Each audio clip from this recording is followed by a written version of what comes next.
Chuck Schumer there. Before that, Nancy Pelosi. William Jacobson is a law professor at Cornell Law School, founder and publisher of the Legal Insurrection website. He's in Ithaca, New York now. Welcome. It's clear, I guess, from your social media site that you are broadly in favour of what Mr. Trump is trying to do. First of all, on the legal challenges here, what are the chances?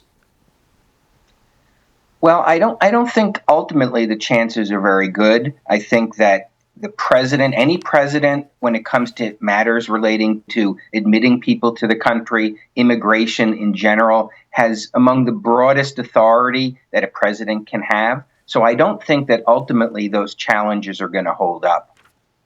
Barack Obama has said he fundamentally disagrees with discrimination based on religion. Any ban that does discriminate against people because of their faith would be unconstitutional, wouldn't it? If it actually discriminated on the basis of faith, that could be unconstitutional. But that doesn't mean that this executive order discriminates on the basis of faith, because there are neutral, non-faith-based bases for this temporary 90-day delay in processing applications from 7 countries. Namely, these are the 7 countries that the Obama administration itself identified as posing the greatest risk of foreign fighters. And that was actually in the Department of Homeland Security memo in February 2016 of foreign fighters entering the U.S. So there's a rational basis, one recognized by the prior administration, upon which this administration isn't permanently barring people from those countries, but is saying that during a 90-day review period, it's no longer going to allow people in under visas. So it's a very limited action. It has a rational basis independent of religion or ethnicity. And I don't see how a court ultimately is going to say a president doesn't have the authority to do that. And I will also say, just looking at the figures just for a moment, in the past 40 years, you will know this, there's not been a single fatal terrorist attack in the US carried out by anyone belonging to the 7 nationalities targeted by this order. These measures wouldn't have kept the 9/11 attackers out because Saudi Arabia, the UAE, Egypt, Lebanon, they're not on the list. And Rudy Giuliani himself said, didn't he, on TV, Mr. Trump asked him for a Muslim ban. He said that, made it quite explicit in his campaign rhetoric. Mr. Trump said to Rudy Giuliani, get yourself a commission of lawyers, find a form of words to make this legal. The motivation is quite clear.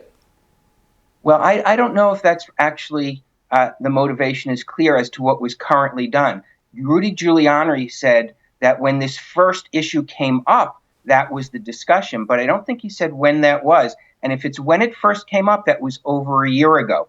So this does not apply to the Muslim world in general. It applies to 7 countries. And in terms of whether people from those countries had conducted past attacks, that's not the point of the security measures that are taken in immigration. It's meant to prevent foreign fighters in a new environment, one that didn't exist 10 years ago, being infiltrated into the U.S., much as they've been infiltrated into Europe.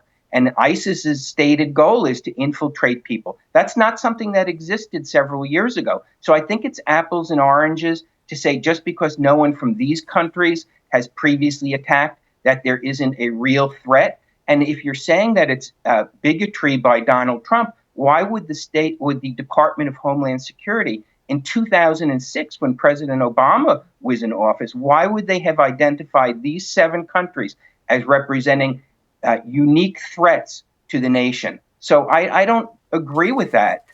Getting back to your intro to me, I never said on the website I was broadly in favor of this. What I said is that a lot of the excuses and claims being made in the media are not accurate. I think there are problems with this order. I think it could have been handled better. I think in some ways it could have been more narrow. But that doesn't mean that the lies being peddled, that this is a Muslim ban, that it's a travel ban, that it's the end of immigration, a lot of people are saying. It's a 90-day pause for 7 countries who have previously been identified as a unique risk and threat to the United States while they review the security procedures to prevent future attacks. So I don't think that's unreasonable, and I don't think it constitutes unconstitutional discrimination. Fair enough. Very good to talk to you. Thank you very much for your contribution. Great. Thank you.